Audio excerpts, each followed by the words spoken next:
31st Degree Grand Inspector Inquisitor Commander. Inspector Inquisitor, to hear patiently, to weigh deliberately and dispassionately, and to decide impartially. These are the chief duties of a judge. After the lessons you have received, I need not further enlarge upon them. You will be ever eloquently reminded of them by the furniture upon our altar, and the decorations of the tribunal. The Holy Bible will remind you of your obligation, and that as you judge here below, so you will be yourself judged hereafter, by one who has not to submit, like an earthly judge, to the sad necessity of inferring the motives, intentions, and purposes of men, of which all crime essentially consists, from the uncertain and often unsafe testimony of their acts and words, as men in thick darkness grope their way, with hands outstretched before them, but before whom every thought, feeling, impulse, and intention of every soul that now is, or ever was, or ever will be on earth, is, and ever will be through the whole infinite duration of eternity, present and visible. The square and compass, the plumb and level, are well known to you as a Mason. Upon you as a judge, they peculiarly inculcate uprightness, impartiality, careful consideration of facts and circumstances, accuracy and judgment, and uniformity in decision. As a judge, too, you are to bring up square work and square work only. Like a temple erected by the plumb, you are to lean neither to one side nor the other. Like a building well squared and leveled, you are to be firm and steadfast in your convictions of right and justice. Like the circle swept with the compasses, you are to be true.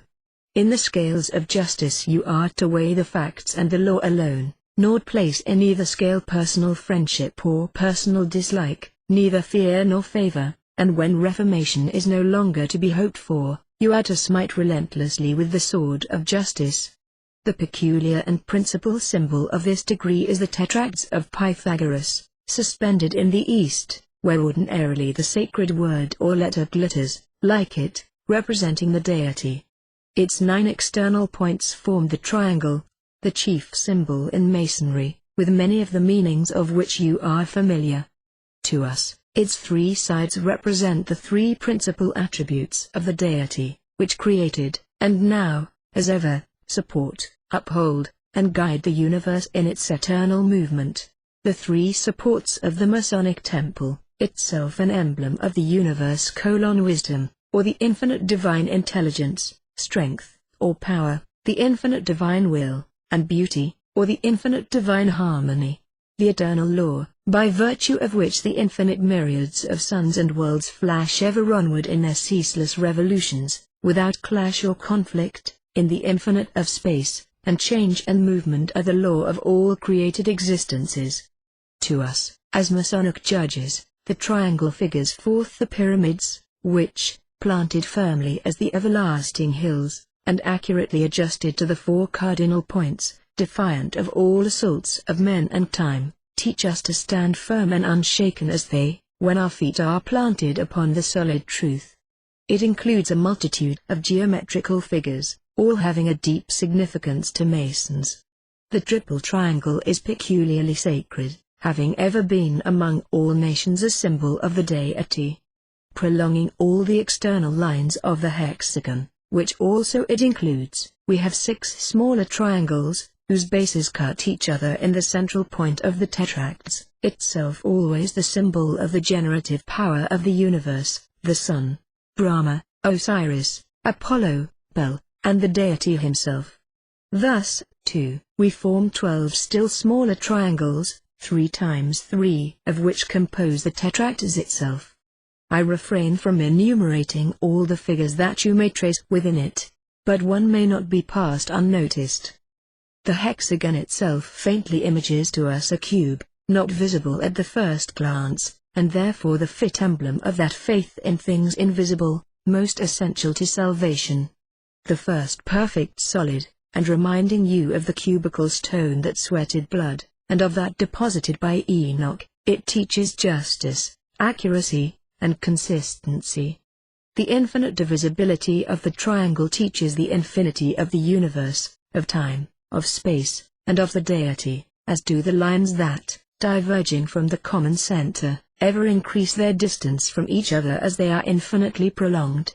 As they may be infinite in number, so are the attributes of deity infinite, and as they emanate from one center and are projected into space, so the whole universe has emanated from God. Remember also, my brother, that you have other duties to perform than those of a judge. You are to inquire into and scrutinize carefully the work of the subordinate bodies in Masonry. You are to see that recipients of the higher degrees are not unnecessarily multiplied, that improper persons are carefully excluded from membership, and that in their life and conversation Masons bear testimony to the excellence of our doctrines and the incalculable value of the institution itself. You are to inquire also into your own heart and conduct, and keep careful watch over yourself, that you go not astray.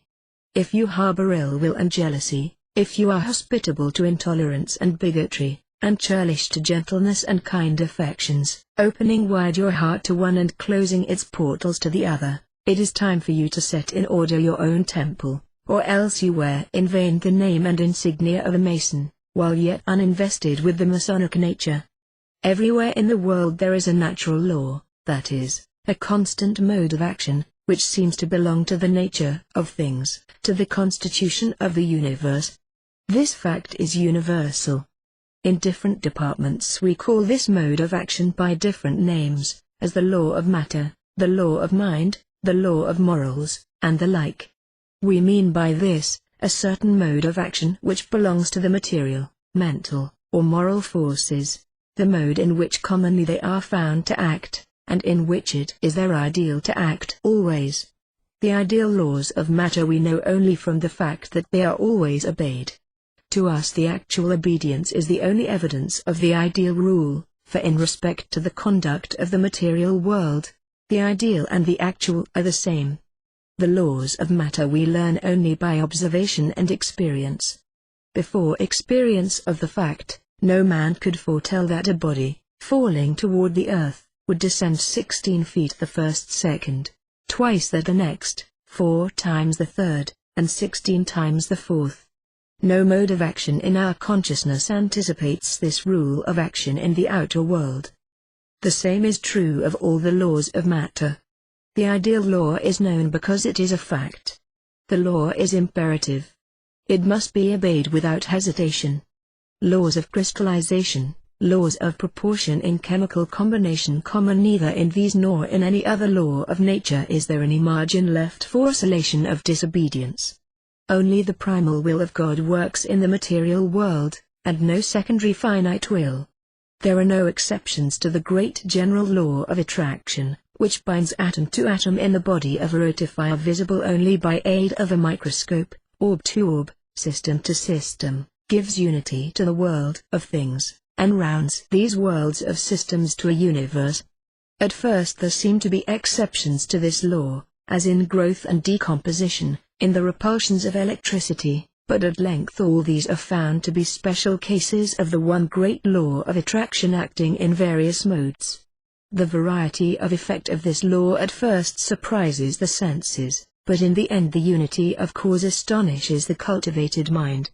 Looked at in reference to this globe, an earthquake is no more than a chink that opens in a garden walk of a dry day in summer.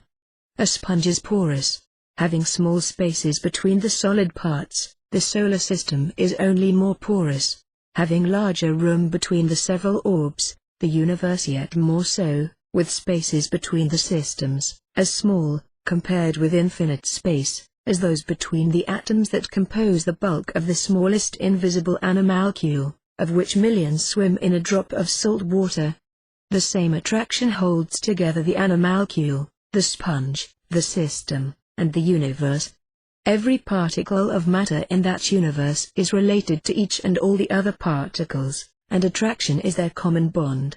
In the spiritual world, the world of human consciousness, there is also a law, an ideal mode of action for the spiritual forces of man. The law of justice is as universal and one as the law of attraction, though we are very far from being able to reconcile all the phenomena of nature with it. The lark has the same right in our view, to live, to sing, to dart at pleasure through the ambient atmosphere, as the hawk has to ply his strong wings in the summer sunshine, and yet the hawk pounces on and devours the harmless lark, as it devours the worm, and as the worm devours the animalcule, and, so far as we know, there is nowhere, in any future state of animal existence, any compensation for this apparent injustice. Among the bees, one rules, while the others obey, some work, while others are idle. With the small ants, the soldiers feed on the proceeds of the workman's labor. The lion lies in wait for and devours the antelope that has apparently as good a right to life as he. Among men, some govern and others serve, capital commands and labor obeys, and one race, superior in intellect, avails itself of the strong muscles of another that is inferior, and yet, for all this, no one impeaches the justice of God. No doubt all these varied phenomena are consistent with one great law of justice, and the only difficulty is that we do not, and no doubt we cannot, understand that law. It is very easy for some dreaming and visionary theorist to say that it is most evidently unjust for the lion to devour the deer, and for the eagle to dare and eat the wren, but the trouble is, that we know of no other way, according to the frame, the constitution, and the organs which God has given them, in which the lion and the eagle could manage to live at all. Our little measure of justice is not God's measure. His justice does not require us to relieve the hard-working millions of all labor, to emancipate the surface slave, unfitted to be free from all control. No doubt, underneath all the little bubbles, which are the lives, the wishes, the wills, and the plans of the 2,000 millions or more of human beings on this earth, for bubbles they are, judging by the space and time they occupy in this great and age-outlasting sea of humankind, no doubt, underneath them all resides one and the same eternal force, which they shape into this or the other special form, and over all the same paternal providence presides, keeping eternal watch over the little and the great, and producing variety of effect from unity of force.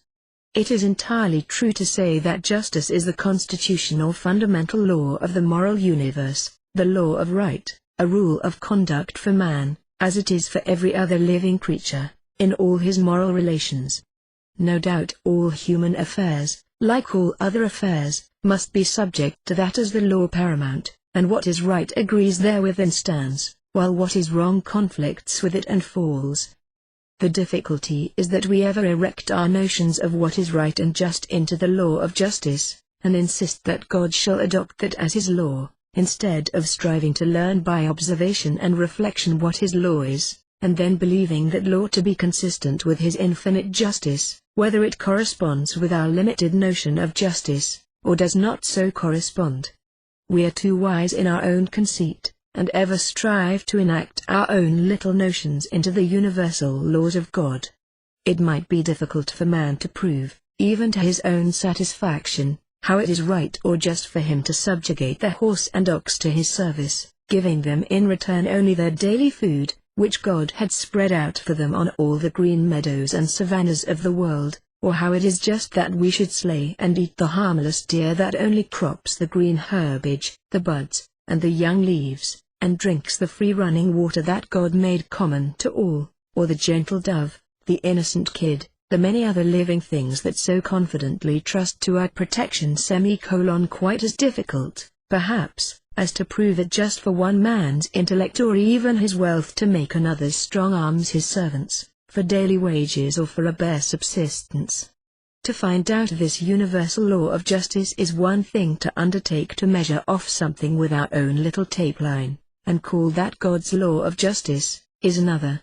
The great general plan and system, and the great general laws enacted by God, continually produce what to our limited notions is wrong and injustice, which hitherto men have been able to explain to their own satisfaction only by the hypothesis of another existence in which all inequalities and injustices in this life will be remedied and compensated for. To our ideas of justice, it is very unjust that the child is made miserable for life by deformity or organic disease, in consequence of the vices of its father, and yet that is part of the universal law. The ancients said that the child was punished for the sins of its father. We say that this its deformity or disease is the consequence of its father's vices, but so far as concerns the question of justice or injustice, that is merely the change of a word.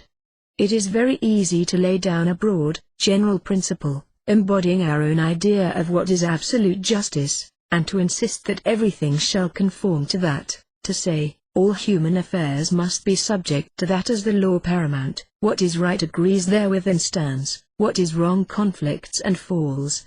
Private cohesions of self-love, of friendship, or of patriotism, must all be subordinate to this universal gravitation toward the eternal right.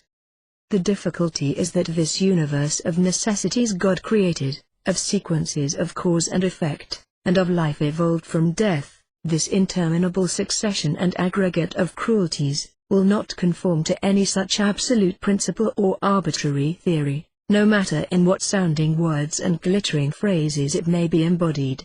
Impracticable rules in morals are always injurious, for as all men fall short of compliance with them, they turn real virtues into imaginary offenses against a forged law.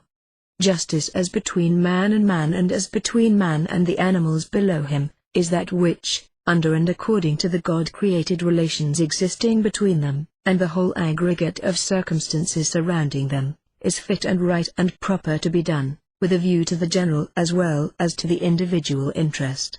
It is not a theoretical principle by which the very relations that God has created and imposed on us are to be tried, and approved or condemned. God has made this great system of the universe, and enacted general laws for its government. Those laws environ everything that lives with a mighty network of necessity. He chose to create the tiger with such organs that he cannot crop the grass, but must eat other flesh or starve. He has made man carnivorous also, and some of the smallest birds are as much so as the tiger. In every step we take, in every breath we draw, is involved the destruction of a multitude of animate existences, each, no matter how minute, as much a living creature as ourself. He has made necessary among mankind a division of labor, intellectual and moral. He has made necessary the varied relations of society and dependence, of obedience and control. What is thus made necessary cannot be unjust, for if it be, then God the great lawgiver is himself unjust. The evil to be avoided is the legalization of injustice and wrong under the false plea of necessity. Out of all the relations of life grow duties, as naturally grow and as undeniably, as the leaves grow upon the trees.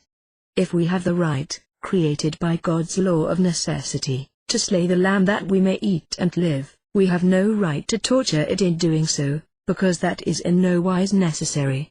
We have the right to live, if we fairly can, by the legitimate exercise of our intellect, and hire or by the labor of the strong arms of others, to till our grounds, to dig in our mines, to toil in our manufactories, but we have no right to overwork or underpay them.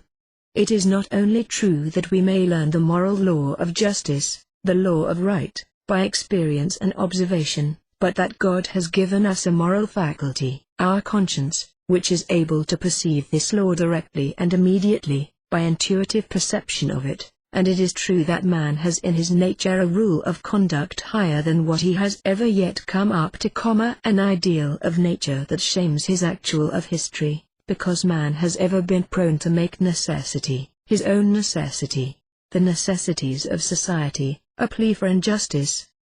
But this notion must not be pushed too far, for if we substitute this ideality for actuality, then it is equally true that we have within us an ideal rule of right and wrong, to which God himself in his government of the world has never come, and against which he, we say it reverentially, every day offends.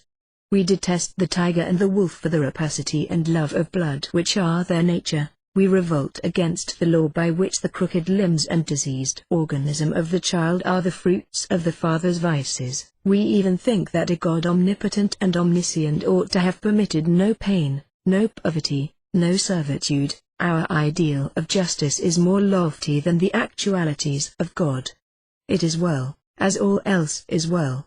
He has given us that moral sense for wise and beneficent purposes.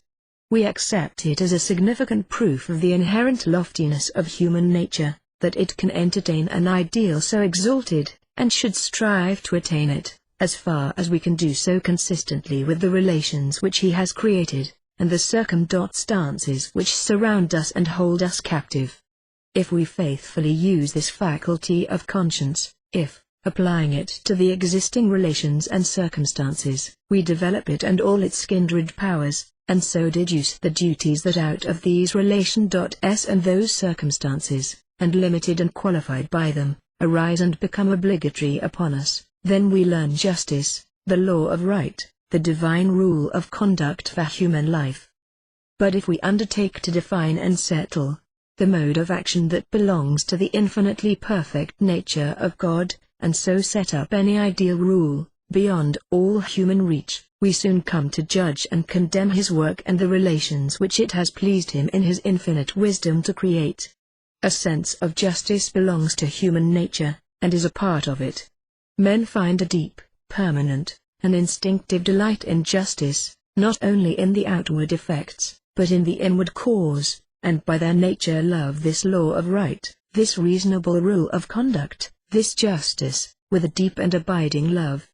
Justice is the object of the conscience, and fits it as light fits the eye and truth the mind. Justice keeps just relations between men.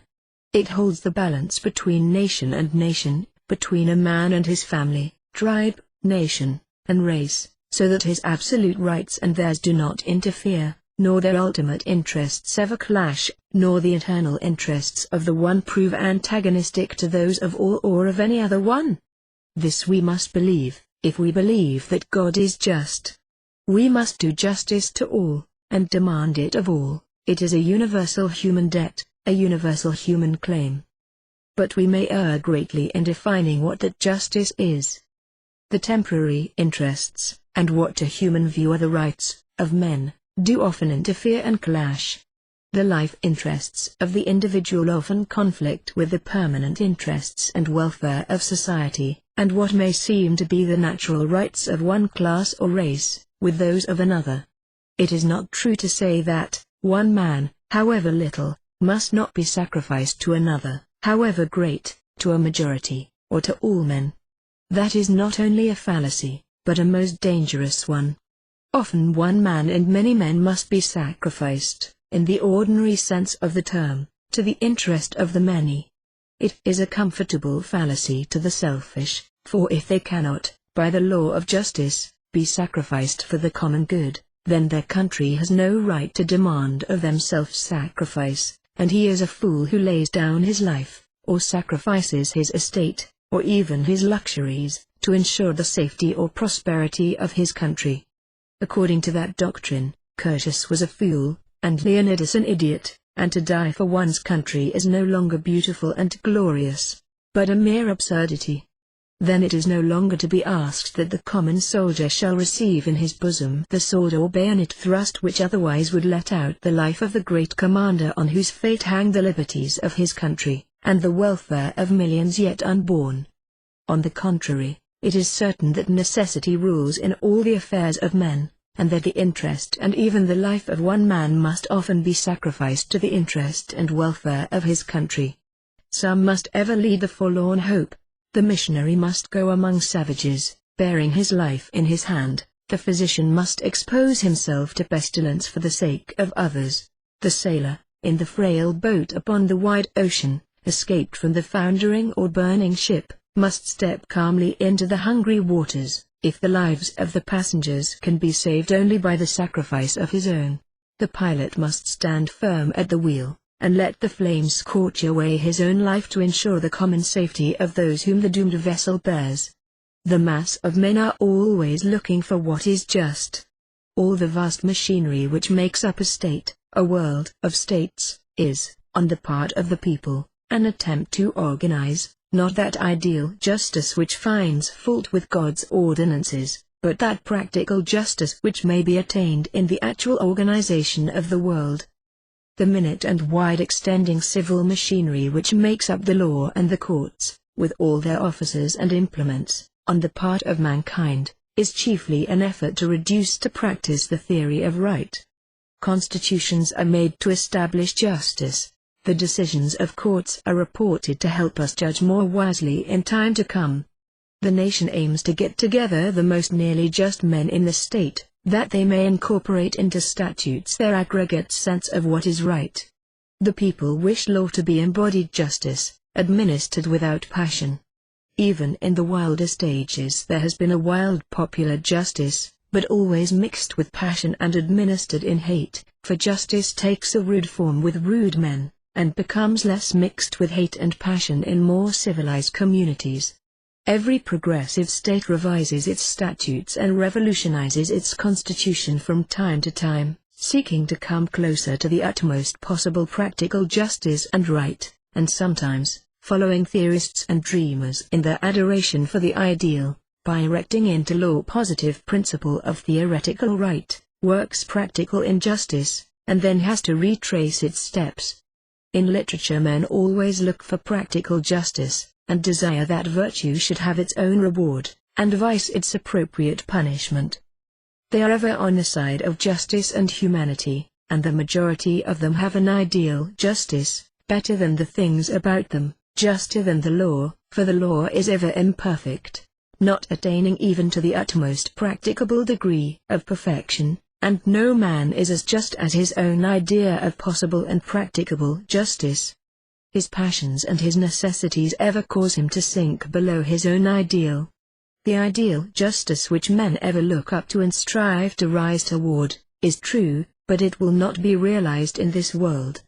Yet we must approach as near to it as practicable, as we should do toward that ideal democracy that now floats before the eyes of earnest and religious men, fairer than the Republic of Plato, or More's Utopia, or the golden age of fabled memory, only taking care that we do not, in striving to reach and ascend to the impossible ideal, neglect to seize upon and hold fast to the possible actual. To aim at the best, but be content with the best possible, is the only true wisdom. To insist on the absolute right, and throw out of the calculation the important and all-controlling element of necessity, is the folly of a mere dreamer.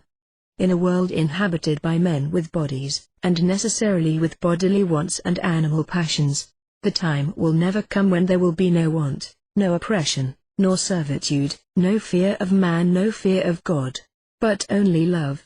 That can never be while there are inferior intellect, indulgence in low vice, improvidence, indolence, awful visitations of pestilence and war and famine, earthquake and volcano, that must of necessity cause men to want, and serve, and suffer, and fear. But still the plowshare of justice is ever drawn through and through the field of the world, uprooting the savage plants. Ever we see a continual and progressive triumph of the right. The injustice of England lost her America, the fairest jewel of her crown. The injustice of Napoleon bore him to the ground more than the snows of Russia did, and exiled him to a barren rock that to pine away and die, his life a warning to bid mankind be just. We intuitively understand what justice is, better than we can depict it. What it is in a given case depends so much on circumstances, that definitions of it are wholly deceitful. Often it would be unjust to society to do what would, in the absence of that consideration, be pronounced just to the individual. General propositions of man's right to this or that are ever fallacious, and not infrequently it would be most unjust to the individual himself to do for him what the theorist, as a general proposition, would say was right and his due. We should ever do unto others what, under the same circumstances, we ought to wish, and should have the right to wish they should do unto us. There are many cases constantly occurring, where one man must take care of himself, in preference to another, as where two struggle for the possession of a plank that will save one, but cannot uphold both, or where, assailed, he can save his own life only by slaying his adversary. So one must prefer the safety of his country to the lives of her enemies, and sometimes, to ensure it, to those of her own innocent citizens. The retreating general may cut away a bridge behind him, to delay pursuit and save the main body of his army, though he thereby surrenders a detachment, a battalion, or even a corps of his own force to certain destruction. These are not departures from justice, though, Like other instances where the injury or death of the individual is the safety of the many, where the interest of one individual, class, or race is postponed to that of the public, or of the superior race, they may infringe some dreamer's ideal rule of justice. But every departure from real, practical justice is no doubt attended with loss to the unjust man, though the loss is not reported to the public. Injustice, public or private, like every other sin and wrong, is inevitably followed by its consequences. The selfish, the grasping, the inhuman, the fraudulently unjust, the ungenerous employer, and the cruel master, are detested by the great popular heart, while the kind master, the liberal employer, the generous, the humane, and the just have the good opinion of all men, and even envy is a tribute to their virtues. Men honor all who stand up for truth and right, and never shrink. The world builds monuments to its patriots. 4 great statesmen, organizers of the right, embalmed in stone, looked down upon the lawgivers of France as they passed to their hall of legislation, silent orators to tell how nations love the just. How we revere the marble lineaments of those just judges, Jay and Marshall, that look so calmly toward the living bench of the Supreme Court of the United States. What a monument Washington has built in the heart of America and all the world, not because he dreamed of an impracticable ideal justice, but by his constant effort to be practically just. But necessity alone, and the greatest good of the greatest number, can legitimately interfere with the dominion of absolute and ideal justice. Government should not foster the strong at the expense of the weak, nor protect the capitalist and tax the laborer. The powerful should not seek a monopoly of development and enjoyment, not prudence only and the expedient for today should be appealed to by statesmen, but conscience and the right. Justice should not be forgotten in looking at interest, nor political morality neglected for political economy. We should not have national housekeeping instead of national organization on the basis of right. We may well differ as to the abstract right of many things, for every such question has many sides, and few men look at all of them, many only at one. But we all readily recognize cruelty, unfairness, inhumanity, partiality, overreaching, hard dealing, by their ugly and familiar lineaments, and in order to know and to hate and despise them, we do not need to sit as a court of errors and appeals to revise and reverse God's providences. There are certainly great evils of civilization at this day, and many questions of humanity long adjourned and put off.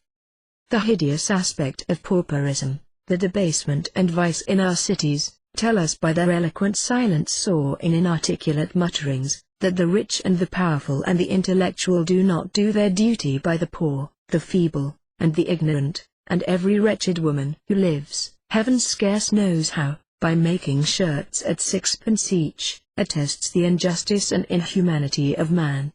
There are cruelties to slaves, and worse cruelties to animals, each disgraceful to their perpetrators, and equally unwarranted by the lawful relation of control and dependence which it has pleased God to create. A sentence is written against all that is unjust, written by God in the nature of man and in the nature of the universe, because it is in the nature of the infinite God. Fidelity to your faculties, trust in their convictions, that is justice to yourself, a life in obedience thereto, that is justice toward men.